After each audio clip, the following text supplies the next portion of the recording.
Thank you so much for having me. It is an honor to participate in this event, and I will talk briefly now.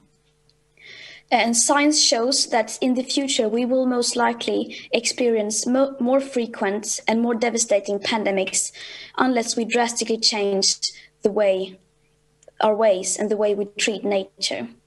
Today, up to 75% of all emerging diseases come from animals.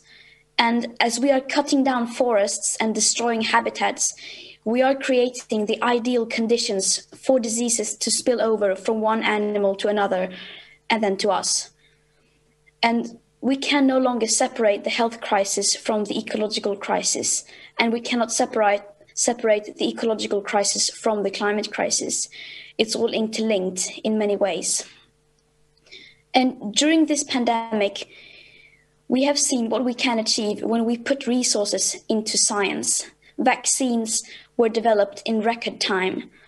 But so far, on average, 1 in 4 people in high-income countries have received a coronavirus vaccine, compared with just 1 in over 500 in low and middle-income countries.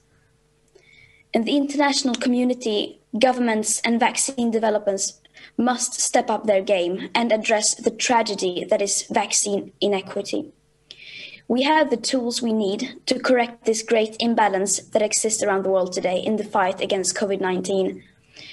Just with the climate crisis, those who are the most vulnerable need to be prioritized, and global problems require global solutions.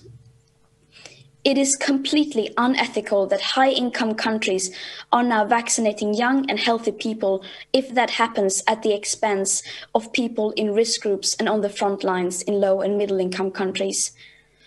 And this is a moral test. We talk today about showing solidarity, and yet vaccine nationalism, it's what's running the vaccine distribution. It is only when it really comes down to it that we show our true face. And that is why I and many others are supporting WHO, Gavi, and all involved in the Covax initiative, which I believe offers the best path forward to ensure a more equitable global vaccine distribution and a way out of this pandemic. Thank you.